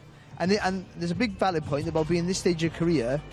Do you just go through the motions and even emotional emotions where you just think you feel it? Oh, I know how I should act, how I should feel, and you try and force it out yourself. It has to be very organic how you feel. So if you're trying to pretend you're nervous, try and make yourself nervous. That doesn't happen. you're nervous or you're not. And sometimes when you're not nervous, that usually means you're either overconfident or you just haven't got that little spark anymore. So, only he can answer these questions. Okay, well, I think we're going to hear from both sides of the main event very, very shortly. This is, of course, Eubank Jr. Benn. It's also Matchroom versus Boxer, Eddie Hearn versus Ben Shalom. Here's Thomas Treiber. Let's continue and welcome Mr. Ben Shalom of Boxer.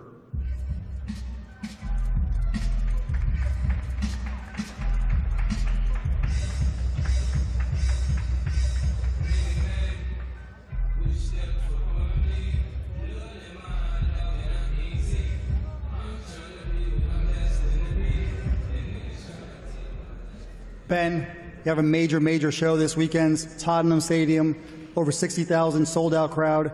What kind of atmosphere are you expecting? Look, this is absolutely enormous. I think it's going to be something that goes down in history. It's the biggest fight of the year. It's the biggest event of the year. It's the biggest story in British boxing of the past 30 years. I'm delighted to be involved. Thank you to Boxer, Matchroom, The Ring, His Excellency. Without him, we wouldn't have been able to get this fight even made, but what a card and what an event we have to look forward to. And look, there's no secret about the rivalry between you and Eddie Hearn. How badly do you want Eubank to win this fight? Look, he's already told me it's on site, and so I'm just watching myself. But no, in all seriousness, this is about Chris and Conor. Chris is ready. He's had an unbelievable camp. He's taken this as serious as he's ever taken any fight, and he's ready to do the business on Saturday. And what kind of fight are you expecting on Saturday? Look, I think it's going to be an unbelievable first 2 or 3, extremely frantic. I think Conor's going to come out, but I think once it settles down, I think Chris is going to show him who's boss and take him out. Thank you. Thank you. Cheers.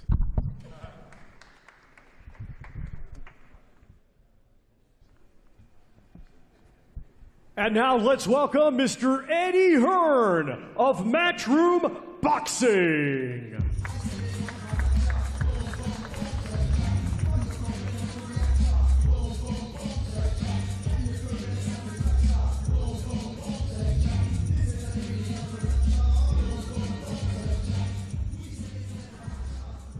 Eddie, you promoted a lot of big shows in England, obviously with Anthony Joshua, a lot of fights at Wembley Stadium. How does this fight between Eubank and Benn stack up? Well, this is the biggest fight in British boxing outside of the heavyweight division since Froch and Groves. But this has something very different. This has an appeal to all kinds of demographics, all kinds of age groups. Everyone knew their fathers and everyone knows who they are. This is the greatest rivalry in the history of British boxing.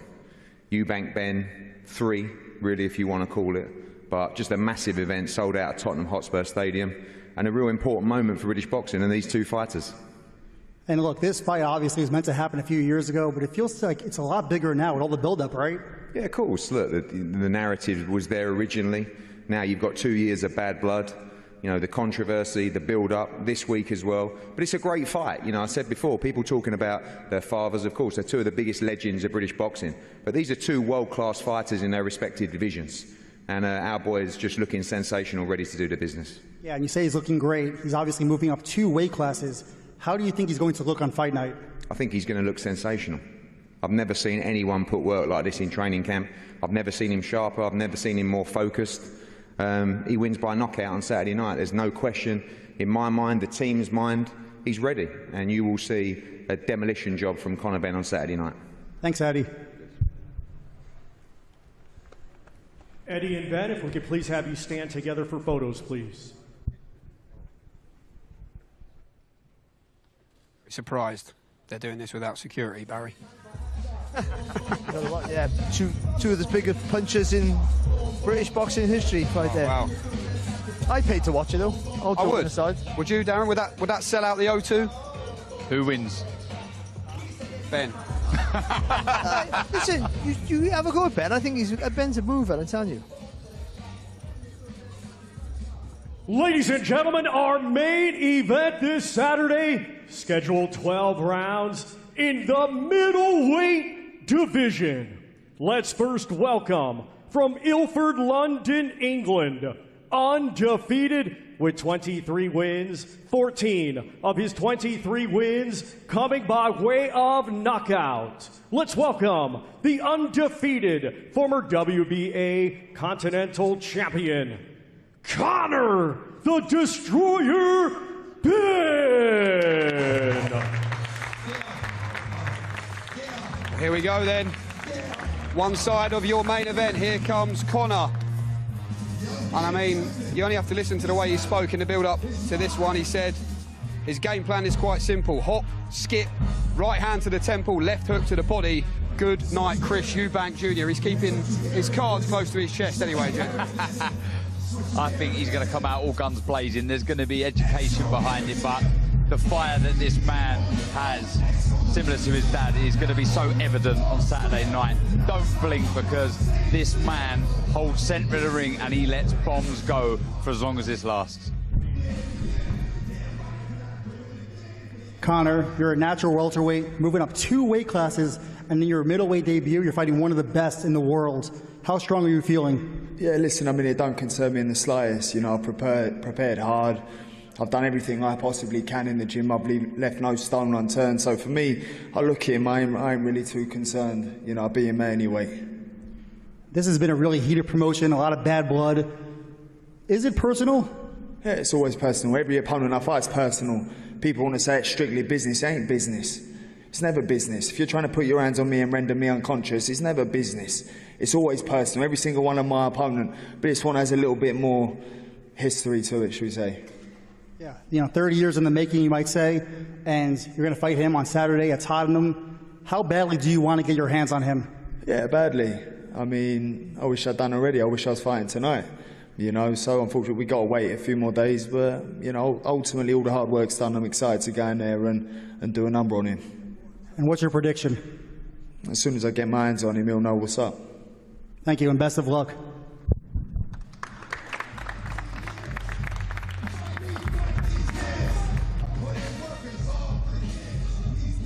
And now let's welcome, from Brighton, England, he has a professional record of 34 wins, 3 defeats. 25 of those 34 wins come by way of knockout. He is the former WBA interim world champion and current IBO middleweight world champion and ranked number 5 by Ring Magazine. Here is Chris Eubank Jr. Here we go then. Chris Eubank Jr. makes his grand arrival into fight week. Says this is about cementing Eubank supremacy. If he loses to Conor Benn, he's told us that's it, Barry, that he'll sail off into the sunset. We won't see him again. Why add that type of pressure on your own shoulders already on a stage like this? Until the rematch. But very true. No, but listen, even whether there's, I think if he loses to Conor Benn, we won't see him again. I mean, after the rematch, we will see him again. I mean, what's he got to fight for? You've had a great career, there's plenty of money, and he's been a success. But this is a lot of pressure.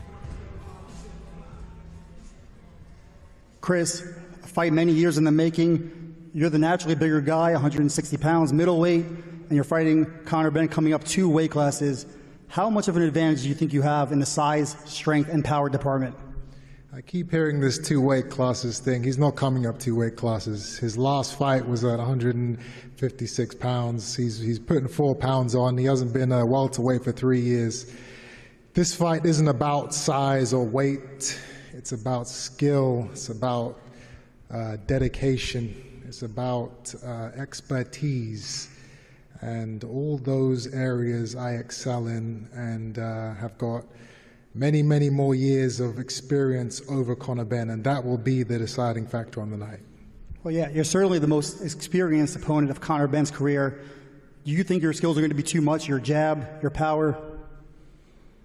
Again, it's, you know, this isn't any one attribute. I'm a complete fighter. You know, I've been doing this for so long now. I've forgotten more things than he knows. And that will show on the night. The experience, the dedication, and the will. These will all be the deciding factors. It's been a really heated promotion. You're already fined by the British Boxing Board of Control. Can we expect to see any more shenanigans from you in this promotion?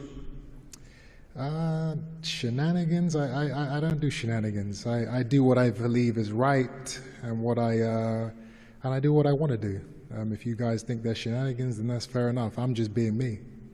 And lastly, you've talked a lot about your desire to fight Canelo Alvarez at some point. What kind of statement are you looking to make on Saturday as you look into that fight? The procedure will be parliamentary. That's the only thing I can say about the outcome of this fight. Everything will go the way I want it to go. I will be like a matador in that ring, and Conor Benn will be the bull. Thank you, and best of luck. Fighters, please face off at this time. This, our main event, Saturday, scheduled 12 rounds in the middleweight division. The undefeated Conor the Destroyer Benn versus Chris Eubank Jr.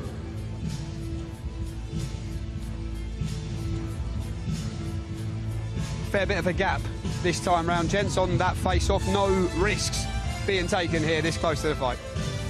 No, rightly so. I mean, it's all fun and games. We love to see him go ahead have a little bit of a push and what's have you, but there's always jeopardy and risk that the fight doesn't happen. So I think keeping their distance, and it adds to the intrigue, though, doesn't it? Look at Conor Benn. Stone cold. But you know what? What they said and the way they acted is just what we expect now. So there's no real shock there. Still menacing and articulate, I would say, with Conor Benn, and Chris Eubank is always very articulate, of course, and dismissive. I think that's the story of the fight and the story of their personalities. The procedure will be parliamentary. I believe we are going to be joined by Mr. Chris Eubank Jr. momentarily, which is fantastic news. Any questions lined up, Darren? Yeah. I have, and it's how they, certainly Chris Eubank, that's who we're going to be speaking to. You dream about the fight. Since the moment the fight is announced, you're dreaming about that fight every single night. Thank you very much for joining us, ladies and gentlemen. We will see you tomorrow. How he sees the fight playing out in those dreams. But he looked big there, Eubank Jr., I must say. One thing I do want to ask him about is the compensation, as he called it, to the fighters on the undercard. Of course, you'll remember October 2022, the original date in London that Chris and Conor were due to fight, and he gave them all a few quid. What did you make of that gesture? Unbelievably special. It really, whether you got the money or not, I heard someone say, "Well, he can afford it." Well, but he didn't have to do it. I mean, it's a fantastic gesture, it really is. And I know it's a little bit to wind up Eddie Hearn and the rest of it, but still, those fighters got extra money, and this is a hard business to be in. So I'm all for that. I mean, I was on the other card. Did no one tell him? He must have missed you out, I think, Barry. But Darren, you agree with that, and we will ask Chris in a minute. But yeah, I mean, look, he didn't have to do it, did he? So fair play. Okay. Well, I can see just behind me, Mr. Chris Eubank Jr. is making his way into the studio. Chris, welcome. Great to see you, sir. If we can just good evening, park gentlemen. You here. Good evening to you. How you doing, Chris? You all right? A pleasure to see you, Chris. Thanks so much for joining us. Look, Chris, here we go. Fight week. The second time you've been in a fight week with Conor Benn, but being here, seeing the media, knowing the attention that is on this fight, truly what is going through the mind of Chris Eubank Jr. a few sleeps away now? I'm calm. I'm very at peace with where I am in my life and where I am in this fight. I really do believe that everything I envision, everything that I have trained for will come to fruition. So I'm at peace, I'm calm, I'm grateful to be here, I'm happy. I don't have any chips on my shoulder, as Conor Benn always points out. I don't have any frustrations, I don't have any ill will towards people. I just want to go out there and have fun.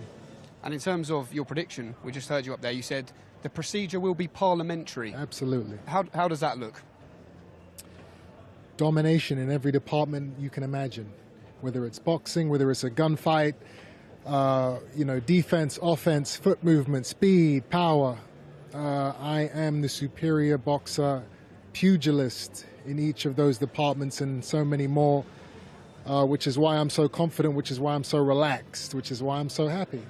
How has this camp, Chris, compared to others in the past? Has there been more fire in the eyes?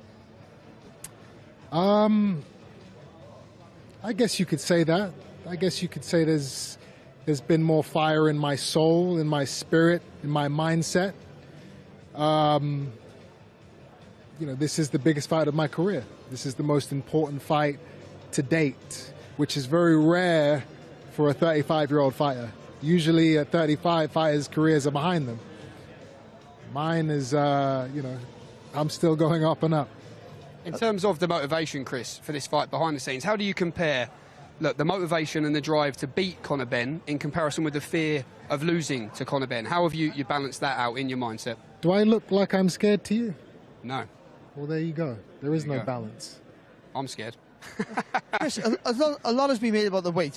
Forget about Conor's weight, about you making 160 after being 168 and coming back down with 160.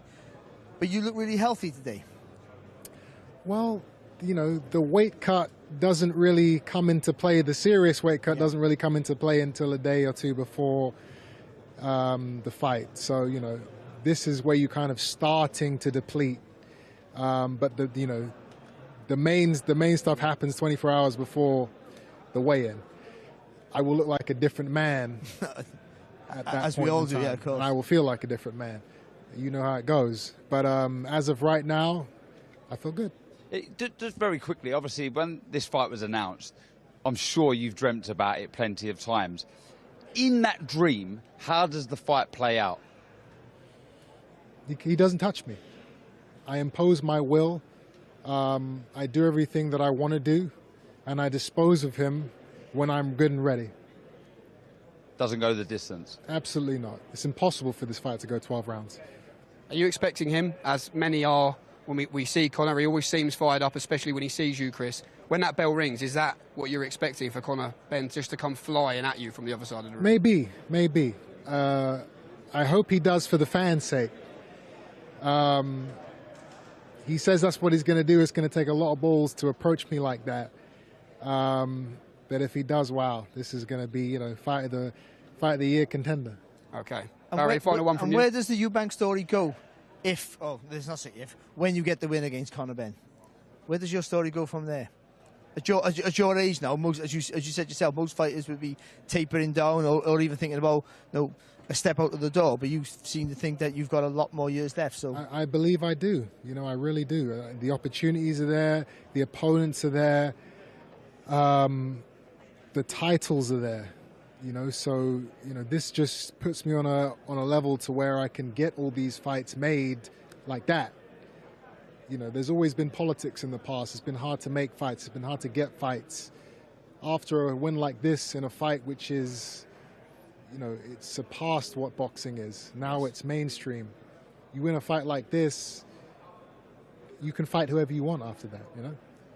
And that Eubank supremacy, that's what you've said throughout the whole build-up, cementing the Eubank name, upholding the family name, ultimately, is that all what comes with the victory as well? Keeping the Eubank name that little bit in front of the Benn name. Just a little bit. I'm not greedy. Doesn't have to be miles, but we have to be on top.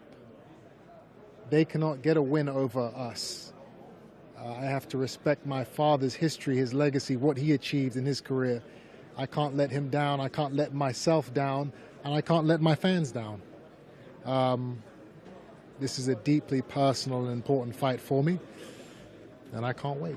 Chris, we wish you the very best of luck on Saturday night. We hope we get to speak to you as well as the countdown to fight night continues. Ice in the veins then of Chris Eubank Jr., maybe not so much for myself.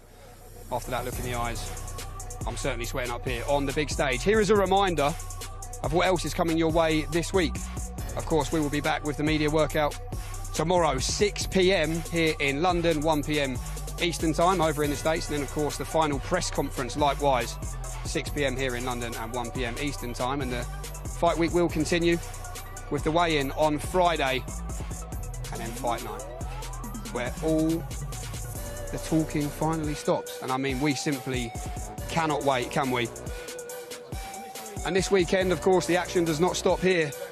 On Saturday night, so much to look forward to. A 35-year family feud in front of a sellout crowd at the Tottenham Hotspur Stadium. Buy now at DAZNboxing.com. Also, Cruiserweight World Champion Chris Camozzi takes on Andrea Italian Thunder Bishi at BKFC 73 over in Italy. Dream Boxing brings us Adrian Krasniqi versus Diego Ramirez on Saturday night. Plus, Kurt Scobie will take on Jesus Vasquez Jr. live from New Jersey, USA. And just remember, you can keep up to date with all the events on offer by heading to the DAZN platform and going to the schedule section, where you'll find all the live action, including, of course, the big one this weekend. Live on DAZN Worldwide, April 26th. Eubank Jr. versus Benn. Over 30 years of rivalry and hatred. I do hate him. 2 warriors, 2 wars, but the feud was left unfinished. Then, a bloodline born. Legacy, respect. The next generation. My dad's my hero. A new destroyer. Rivalry in their veins. Hatred in their blood. This is going to be a bloodbath. For family. It's personal. I can't lose to this, man. History. Eubank, Nigel Benn. This is a war. Legacy. This is the final chapter. Eubank Jr. versus Benn. Live on DAZN Worldwide. April 26th. Buy now at DAZN.com/boxing. Yep, so many big fights coming your way on your global home of boxing. Right here on DAZN. I mean, have a little look at this. This Saturday, of course, Fatal Fury, Eubank Benn kicks off a string of big nights coming your way on DAZN on May 2nd. Ryan Garcia faces Rolly Romero live from Times Square in New York City. A card, of course, which also features Teofimo Lopez versus Arnold Barboza Jr. and Devin Haney versus Ramirez. That's followed by Canelo Alvarez's pursuit of undisputed super middleweight glory once again. That one over in Riyadh, Saudi Arabia. Pick one or go all in with the Knockout Weekend Bundle, exclusively only on DAZN, available to buy now. Then it's a Queensbury double, of course, Saturday, May 10th. Anto Kakache defends his IBO Super Featherweight World title against Lee Wood in a great fight in Nottingham. Then May 17th, do not forget, it's the big rematch at the Copper Box, affectionately known now as the Copper Bosch, here in East London, as Johnny Fisher and Dave Allen do it all again. Then on May 24th, Josh Taylor makes his Queensbury debut, moving to welterweight to face Echo Esserman in Glasgow. All part of over 185 fight nights. And the good news is it's all live right here on DAZN. Well, I didn't get chinned by Chris Eubank Jr., which was good. But listen, just listening to him speak there, he said it himself. Does he look nervous? No, he doesn't. Ice in the veins. This seems like standard procedure for him. Yeah, look, you could argue and say he's been there and he's done it, he's seen it all before. Like I say, that rematch with Liam Smith, there was a lot of pressure going on him, but this is different altogether. This is something that not many have to experience. There's so much on the line here. But yeah, he does look calm, he does look cool. As you said, Barry, as well, he looks good on the weight. I just want this fight. I want that first bell. What did you make, Barry, just quickly? Well, it's typical him, really. But he did say that this is my biggest fight, you know. And think about that Billy Joe Saunders fight. At that stage of his career was huge, you know. And nobody wanted him to win in that crowd. It was a pro Saunders crowd. So he's coped with pressure before. But I think he's realising this is a huge fight and this can change my career. Not his financially, he's fine, but this can change his career and he maybe get that world title shot that's always eluded him. Or world title win, I should say, that's always eluded him. Now, we do have something quite fun to end on. I am being told, now I'm not really sure how this is going to go. Obviously, the card this weekend brought to you by the wonderful, prestigious Ring Magazine, but also SNK, City of the Walls, Fatal Fury. Now, you would have seen some behind-the-scenes promo footage of Conor and Chris and the promo that was released, which was absolutely incredible. Now, I've been told that we have been transformed into the game, and I can tell you we have not seen this. Oh. So anything could happen here. Is that me? Is that me? Is that me? Well, I'll take that all day long. They're very generous on the hairline there. Sexy, if anything, I would say. But very handsome. The arms are about right. Yeah, I just can't see under this jacket. Yeah, you're big arms. You're wearing the same shoes, actually. That's fantastic. Look at that. Let's see Darren Barker. Actually looks like you as well. That is exactly how I look with my top off. Wow. Could see you in them boots, a nice pair of Doc Martens, maybe. Double denim, though. You look like a Chippendale. I tell you what, I'm buzzing to see Barry. I can't wait for mine. The great Barry Jones. Oh, look at that! He's got hair. It's The Rock. That takes you back to '96, just before I had to shave my hair off. I mean, I'll take that, Jamie. I'll take mine all day long. Yeah, all day long. I just didn't look short, so I'll take it. Well, listen, this is just day one, by the way. The Grand Arrivals in the books. Don't forget, join us tomorrow for the media workout. And as you would have seen there, us three don't look quite as good in the game as these two. We'll see you tomorrow.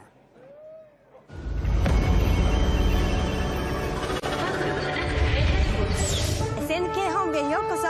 ここでは画廊伝説のすべてが保管されています。He's Howard.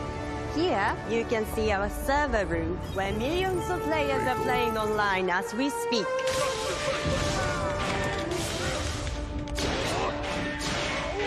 Here you can see the original artwork of Speed? Speed, where are you going? Whoa! Yo, Chad, this place is sick! Yo, what is that red button? Bro, don't do anything stupid. Nah. It must have the new game in this. Chad, should I hit the red button? Do not press the button. Chad, should I take it? You're mine. Let us finish what your fathers couldn't. Speed, do not press the red button.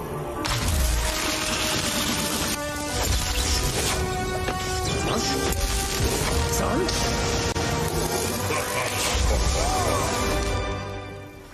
Oh no.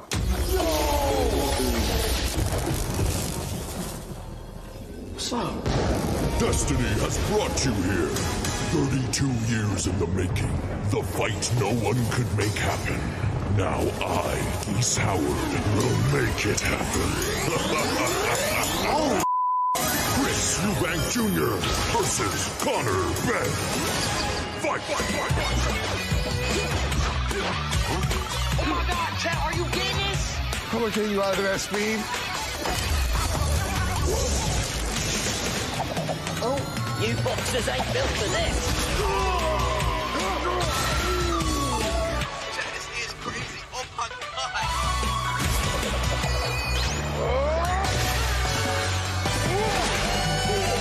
Come on, son. Yeah. Okay,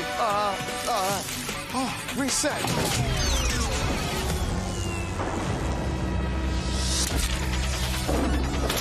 Oh, Jesus.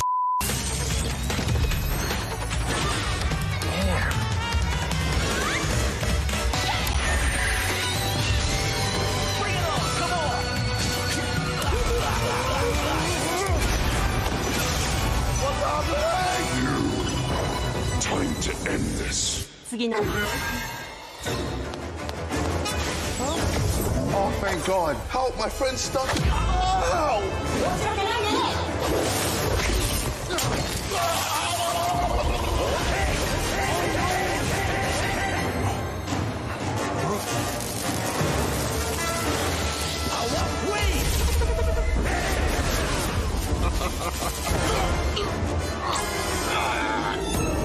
Finally, time to settle what your fathers never could. Fight!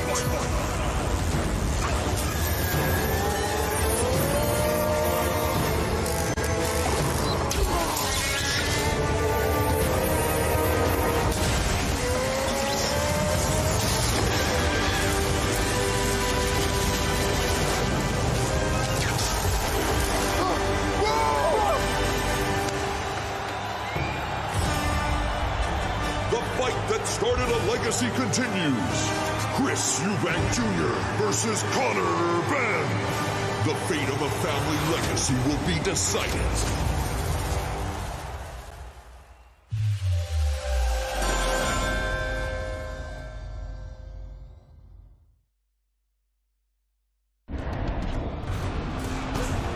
Fight Night on DAZN, brought to you by That Prize Guy.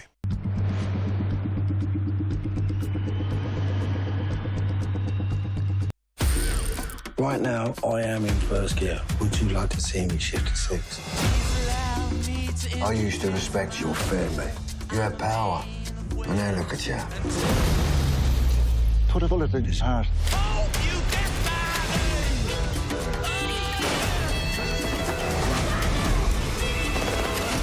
Problem solved. Mobland, new original series, streaming only on Paramount Plus from $4.99 a month.